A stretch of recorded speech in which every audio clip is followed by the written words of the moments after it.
Thanks. It's my pleasure to introduce Frank Presbyson, Administrator and Professor Emeritus. Frank Presbyson dedicated 45 years in service to Mohawk Valley Community College, serving as professor for more than 2 decades, department head of the Engineering, Technology, and Trades Department for nearly 20 years, and finally, Director of Community Restoration Initiatives until his retirement in 2012, just when I had learned to spell his last name. His service to the college resulted in numerous community partnerships and a dedication to excellence in engineering and trades programs that enabled outstanding transfer agreements and a reputation of academic distinction of our program graduates. Frank served on the Technology Accreditation Commission of the Accreditation Board for Engineering and Technology, TechABET, and served as an accreditation observer for the American Society of Civil Engineers for 25 years, including the accreditation of new technology programs in Dubai and Abu Dhabi. And upon his return from Dubai, didn't the economy crash?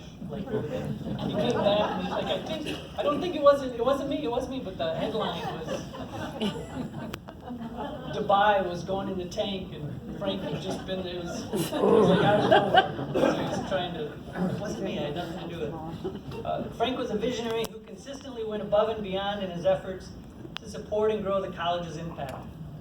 He authored a textbook on surveying and field operations to better serve his students while a professor, and his partnership development efforts were a key factor in the launch of several programs and initiatives, notably the MVCC Education Center on Elizabeth Street, which has hosted a wide variety of programs over the years, including carpentry and masonry trades programs, developmental education and college prep services, and much, much more. When we opened that, Frank just went down there, the lone employee, didn't have any student, we just had a building, a partnership, and Frank had an office. Go figure it out, Frank, and started getting grants, and it's really, it's been a wonderful asset to the community, and it was in large part to your vision, wanting to make that happen. His outstanding service to the community has been recognized with several awards, including the 2009 Genesis Educator Award, induction into the Oneida County History Center Hall of Fame in 2013, the Bag Square Association Legacy Award in 2014, and induction into the Oneida City School System Wall of Distinction in 2019. Frank remains deeply connected to the Utica community and authored a second book on the value of Utica's historical and architectural landmarks that capture his enthusiasm and dedication to the city. Frank serves on the executive board of the Genesis regional effort to revitalize the area through a series of articles entitled, quote, Writing Tomorrow's Stories Today, followed by a series of public roundtables to create regional action plans for economic development, agriculture, education, health and wellness, and data analytics. He's also a member of the United County Vision 2020 Regional Study for Transportation Connectivity. And although he retired in 2012, those of you who know Frank, he has got to be in the top 5 of all time optimistic, positive people. It is an unrelenting, positive spirit that drives his daily agenda. And he is also one of the most visionary individuals, constantly scanning the community and national and international news and connecting dots that no one else can connect. So I meet with him twice a year at our the Gerber's Tavern Conference Center. And he brings me folders of scanned articles and analyses and handwritten civil engineer, very tight line drawings of how this community really can and should be, and then tells me to go make stuff happen. And it's not bound by reality. It's just, here's a vision, go make it happen. And all the other things that go into making things happen, that's not his concern. He's retired. So it's such a pleasure to have had the chance to work with Frank for several years and then still stay so connected and have you continue to influence my thinking and the thinking of so many in this community as we collectively stand on the precipice of such great success for our region. So please welcome Frank Presbyson.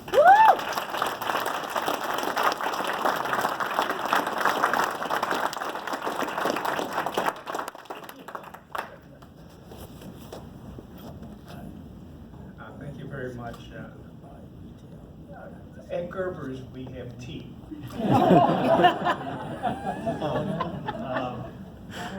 It's such an honor to be chosen to be here tonight, and to be placed in the Hall of Fame. And I just want to point out, this is a group that I've worked with for many, many years, and I couldn't even begin to tell stories about how we've worked together. And I'll tell you, that's a positive group over there, and it's been an honor to work with them. And it's been an honor to be inducted into the Hall of Fame with so many people that have already been chosen.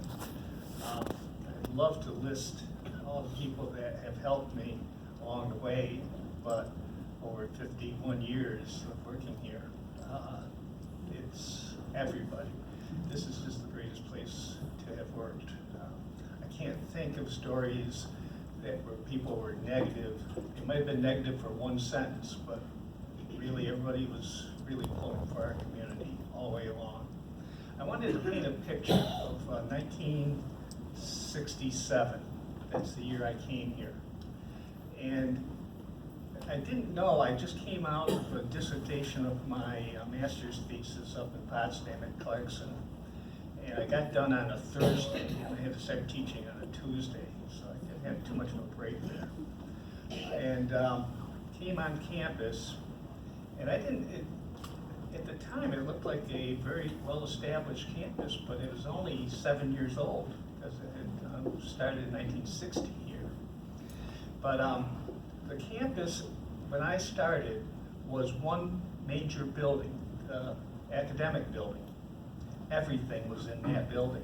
The president's office, vice president's office, business office, the library, the machine shop, classrooms, everything was there. There was a gymnasium 600 feet down the road, and everybody complained more about the location of the gymnasium being so far away than even parking. Parking was not an issue compared to the location. Why would anybody put it all the way down there? Because it was empty in between. The College Center was half the size it is today.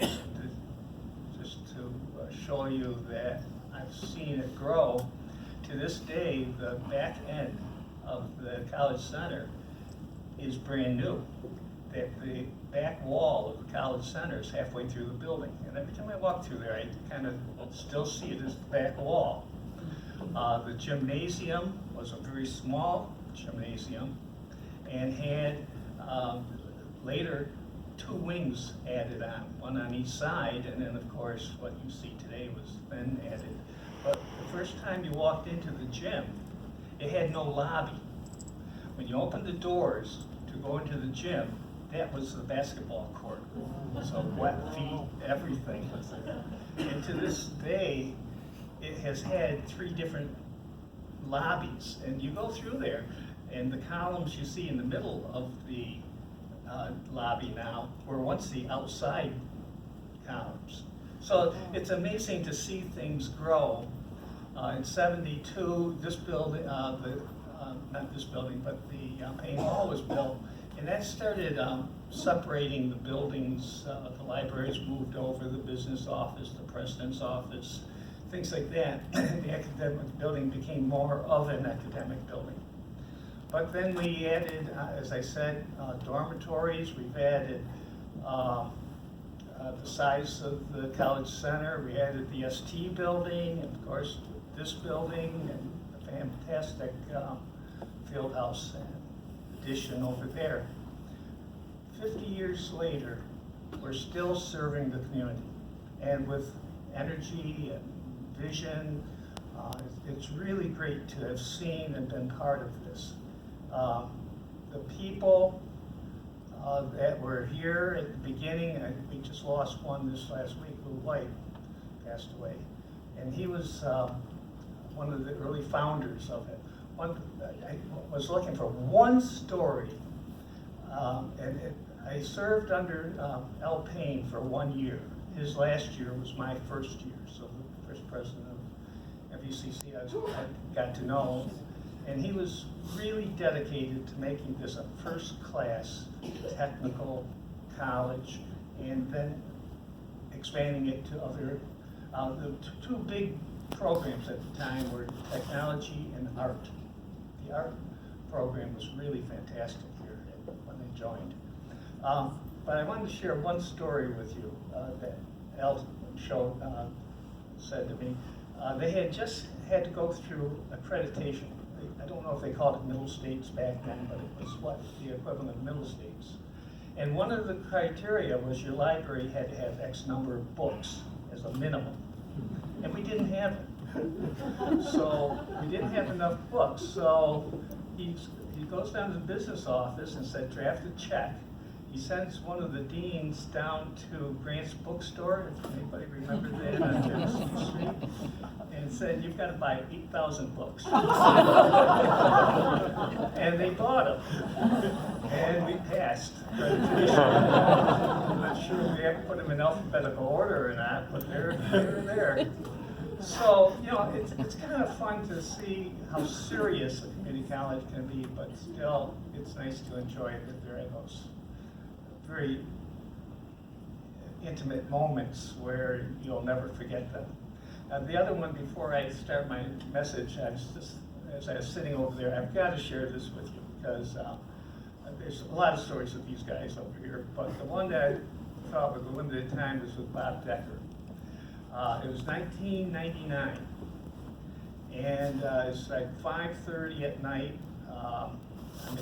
We're both in our offices and they're close to each other. And Mike Schaefer comes in my office and he says, I just got done with the governor and New York State's got an incentive to try to get nanotech to New York State. And they're asking the community colleges to develop curriculum and everything into nanotech. And I'm sitting there saying, okay, thanks a lot, Mike. What's nanotech? I didn't tell him that, but after he left, I go into Bob's office, say, Bob, do you know what nanotech is? And he kind of gave an answer that was pretty good. But I said, can we develop curriculum in it? And we just looked at each other and said, well, what's the next step? Well, to cut to the chase, 3 years later, we were the first community college in the state to have a nanotech 2-year degree. Woo! And we can't keep the incentive nanotech, right? Now I know what it is. But we've done so much. If you go over to our laboratories in the SD building, there's a lot of technology over there that started in that day that Mike Schaefer came to my office in 1999. So anyway, what I wanted to do to kind of send a message, my 50 years here, or approximately 50 years here, have been the community college has changed so much. The year I came here, 80% of the students were evening students. During the day, it was really smaller than the high school I was at. But at night, you couldn't find a parking space. That's because everybody had a job. General Electric had 8,000 people. We had Chicago Pneumatic. They were promoting people if they would go and get a machining degree and things like that. So everybody came back to college. It was evening. And the draw to the budget was the evening school, not the day school. And little by little it changed. And of course, now at night you can find a parking space and you can't find one during the day as easily. So I was going to try to paint a picture on what we have to do in the future. And I pick up the Sunday paper, and I hope you did too.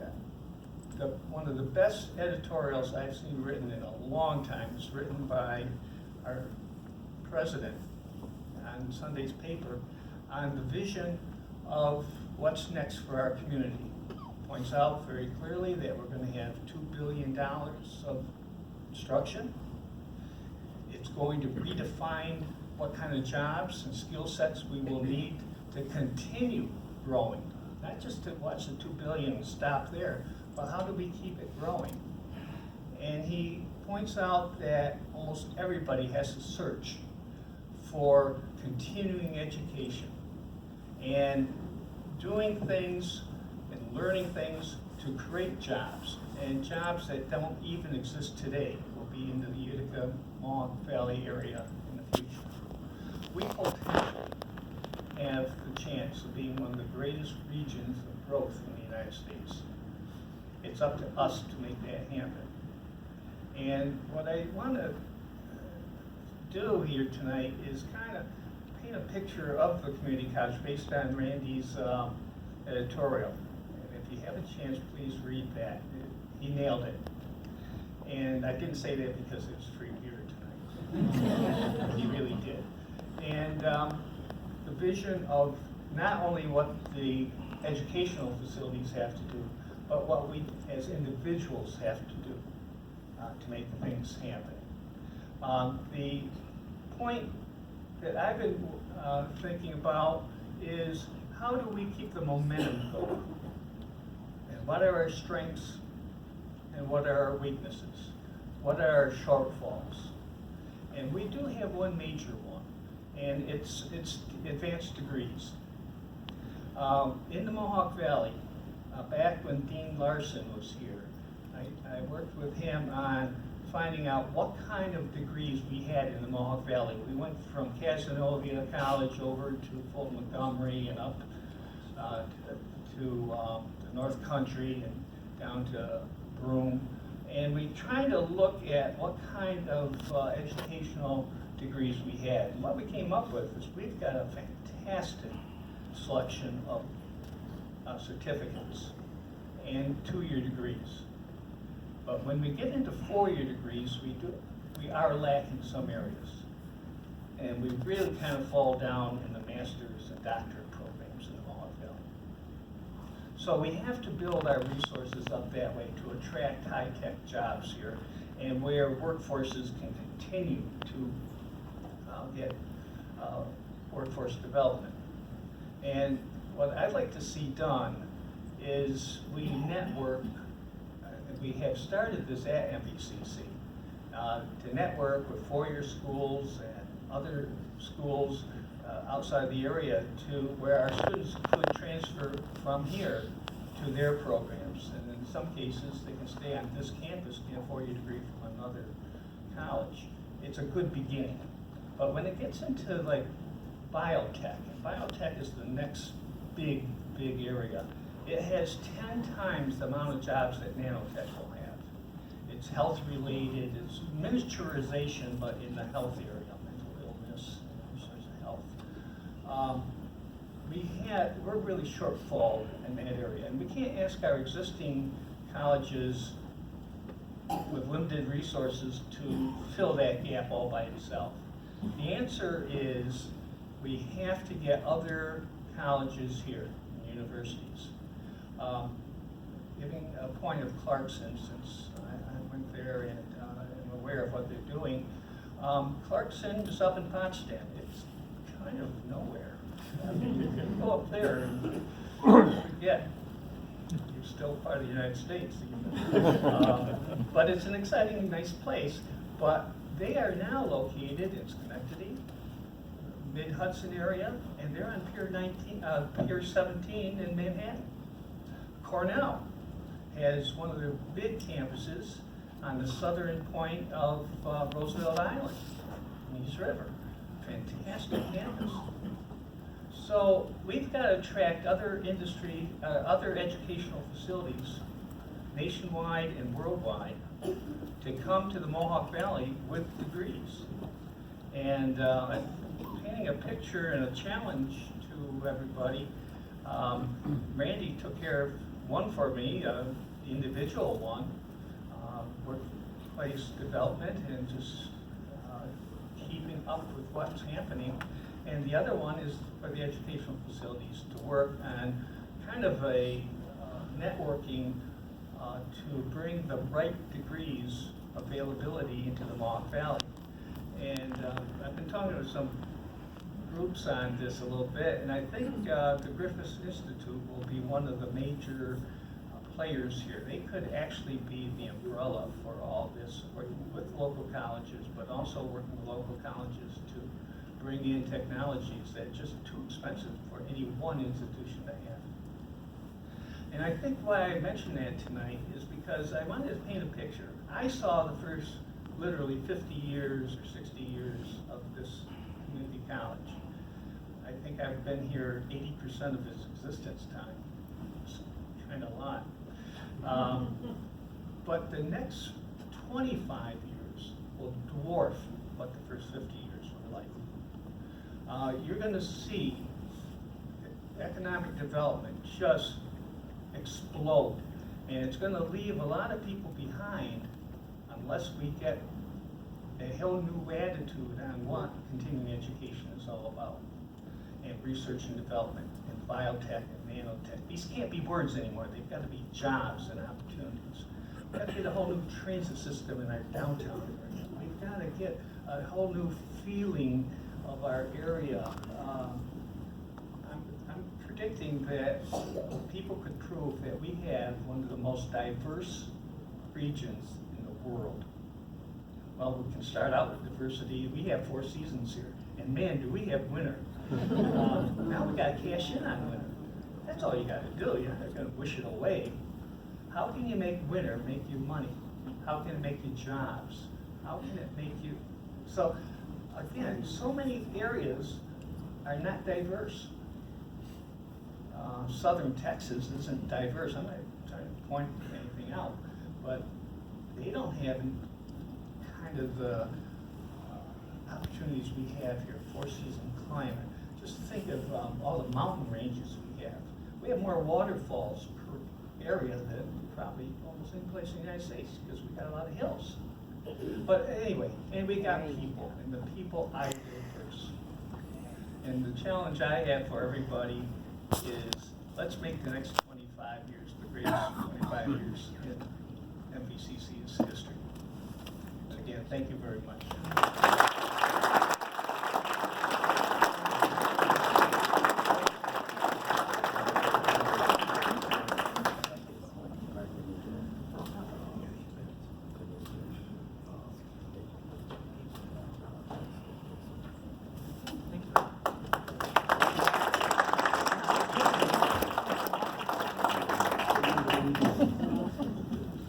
And now it's my pleasure to introduce